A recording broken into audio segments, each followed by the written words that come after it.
మిత్రులకు, తెలుగు భాషాభిమానులకు శుభోదయం అండి.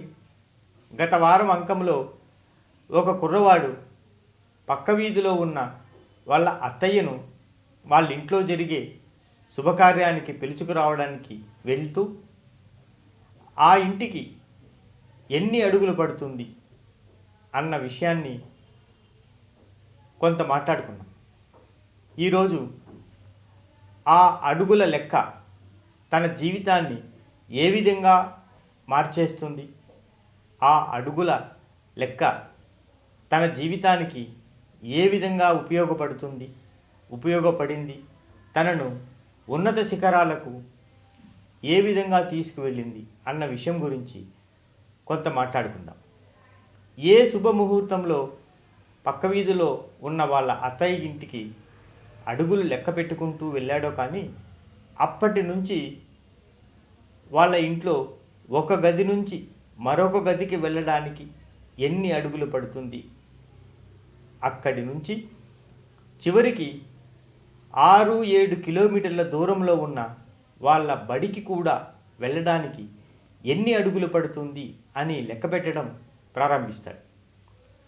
అలా కొన్నాళ్ళు గడిచిన తర్వాత ప్రతి చోటు నుంచి మరొక చోటు, ఎక్కడి నుంచి మరెక్కడికైనా వెళ్ళడానికి ఎన్ని అడుగులు వేయాల్సి వస్తుంది అన్న విషయం పైన పూర్తి అవగాహన అతనికి వచ్చేస్తుంది.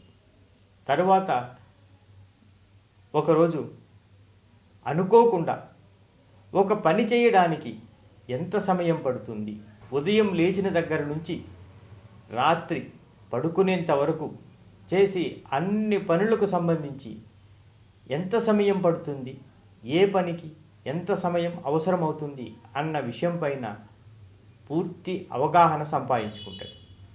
తరువాత ఆ అడుగులను మరచిపోయి సమయం పైన పూర్తి దృష్టి పెట్టి ప్రతి పనికి ఎంత సమయం పడుతుంది, ఏ పనికి ఎక్కువ సమయాన్ని వెచ్చిస్తున్నాం, ఏ పనికి తక్కువ సమయం వెచ్చిస్తున్నాం, అనవసరంగా ఏ పనికైనా ఎక్కువ సమయాన్ని వెచ్చిస్తున్నామా అన్న విషయాలన్నీ ఆయనకు కొట్టిన పిండి అయింది. రోజులు గడుస్తున్నాయి. ఆ అబ్బాయి పెరుగుతున్నాడు, పై తరగతులకు వెళ్తున్నాడు. ఈ సమయపాలన గురించి అవగాహన పెంచుకున్నవాడైనందువల్ల సమయాన్ని సద్వినియోగం చేసుకుంటూ ఎక్కడ అవసరమైనంత సమయాన్ని వాడాలి, ఎక్కడ వినియోగించే ఖర్చు పెట్టే సమయాన్ని తగ్గించుకోవాలి అన్న విషయాలపైన పూర్తి పట్టు సాధించాడు. అందుచేత ఒక పాఠాన్ని ఎంతసేపట్లో నేర్చుకోగలను, ఎక్కువ సమయం ఏమైనా ఖర్చు పెడుతున్నానా, తక్కువ సమయంలో నేర్చుకుంటున్నానా, లేదు అనవసరమైన విషయాల్లో ఎక్కువ సమయాన్ని వృధా చేస్తున్నానా అన్న విషయాలను కూడా పూర్తిగా ఆకళింపు చేసుకున్నాను. అప్పటి నుంచి ఏ కార్యక్రమానికి హాజరవ్వాలన్నా ఉదాహరణకు ఒక్కసారి కూడా ఆలస్యమైన దాఖలాలు ఆయన జీవితంలో లేనేలేదు. అది ఎలాగంటే ఉదయం 6 గంటలకు ఎక్కడికైనా వెళ్ళాలి అని నిర్ణయించుకుంటే అక్కడికి వెళ్ళడానికి ఎంత దూరం అన్న విషయాలని పూర్తిగా అవగాహన చేసుకొని అప్పటి నుంచి సమయం పైన విపరీతమైన పట్టును సాధించాడు. అంతేకాకుండా ఏ పనికి ఎంత సమయాన్ని ఖర్చు పెట్టాలి అన్న విషయాన్ని కూడా పూర్తిగా అర్థం చేసుకుంటాడు. తరువాతి కాలంలో సమయాన్ని సద్వినియోగం చేసుకుంటూ క్రమశిక్షణతో వెలుగుతూ తాను అనుకున్న లక్ష్యాన్ని సాధిస్తాడు, ఉన్నత శిఖరాలను అందుకుంటాడు.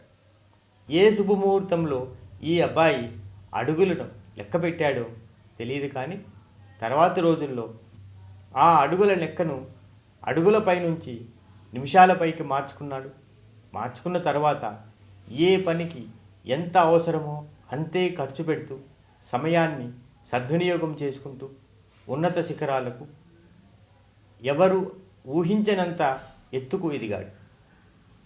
అంతేనండి, సమయాన్ని సద్వినియోగం చేసుకుంటే మనం సాధించినదంటూ ఏమీ ఉండదు. అందుచేత క్రమశిక్షణలో భాగమైన సమయ పాలనను అలవర్చుకొని అందరూ ఉన్నత శిఖరాలకు చేరుకోవాలని కోరుతూ ఈ రోజు నుంచి మనం అలవాటు చేసుకోవలసిన ఒక తెలుగు పదం ఏంటంటే శుభోదయం. శుభోదయం అని పలకరిస్తే అచ్చ తెలుగులో పలకరించినట్లవుతుంది. తెలుగు భాషను తెలుగులోనే మాట్లాడేదానికి మరికొంత అవకాశం దొరుకుతుంది. నమస్తే అండి. మరికొన్ని విషయాల్లో మరొక అంకంలో కలుసుకుంటాం. మరొక కథతో సెలవు. మరొక స్ఫూర్తిదాయకమైన కథ